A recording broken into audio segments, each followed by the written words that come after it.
I've been getting a lot of calls and messages this week about what's been happening at Mariner Advisor Network. And to be honest, the timing makes complete sense. LPL Financial has announced a definitive agreement to acquire Mariner Advisor Network. This deal covers 367 advisors and $31 billion in assets. If you're one of those advisors or you're at a firm that's been watching this play out, I recorded this because I think it's worth understanding what's actually going on here. Not the press release version, but the pattern underneath it all. Here's the story as I understand it. The Financial Services Network, the network as it was known, was founded in 1984, and over time it became one of the largest hybrid RIA and OSJ enterprises on the LPL platform. A few hundred advisors and around $26 billion in assets. And in 2022, Mariner Wealth Advisors, a major national firm managing over $600 billion, acquired the network, and they rebranded it as Mariner Advisor Network. The original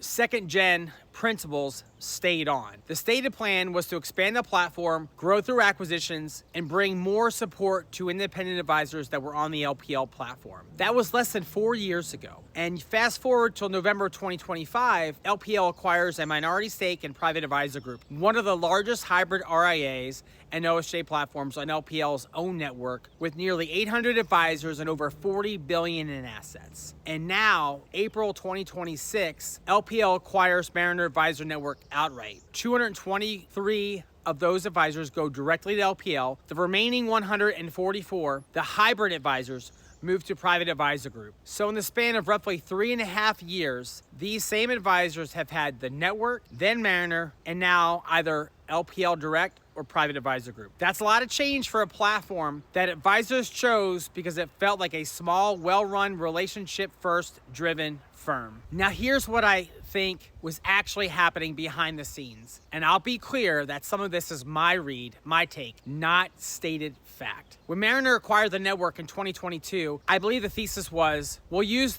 this platform to recruit advisors, grow through acquisitions, and build out the independent network side of our business. The problem is that a lot of advisors on LPL, even advisors who have had real frustrations with the platform, didn't move. Inertia is obviously a powerful force. Repapering is annoying. And for a lot of these advisors, especially those closer to the end of their career, good enough, well, simply is good enough. So Mariner found themselves sitting on $31 billion in assets, generating thin margins without the recruiting growth they anticipated, while LPL, their primary broker-dealer partner, was simultaneously buying stakes in competing OSJ and hybrid RIA platforms, including now PAG. When your custodian is also becoming a competitor to your business model, the economics of staying independent get complicated fast. The way I see it, Mariner ran the numbers. A $31 billion book generating OSJ level margins is a very different business than the $600 billion they manage on the wealth management side. The exit to LPL and PAG was a clean outcome for Mariner, and LPL gets to consolidate more of the advisor ecosystem under its umbrella, whether directly or through PAG. So what does this mean if you're one of the advisors inside this transition?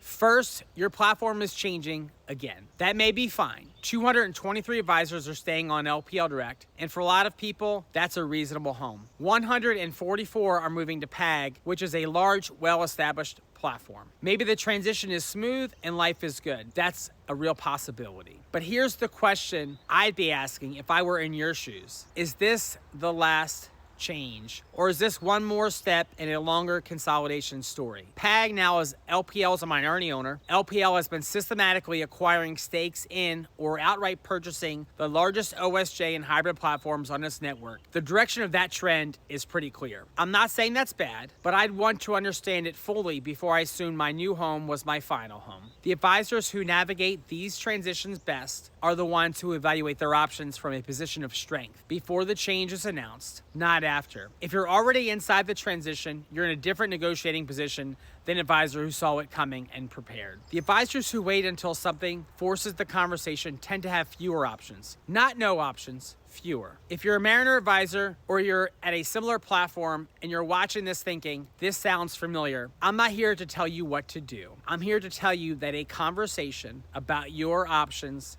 costs you nothing. And knowing what those options look like clearly before you need them is just good business. If you want to talk through what this means for you, your specific situation, and your business confidentially, please reach out. That's the conversation I have every single day.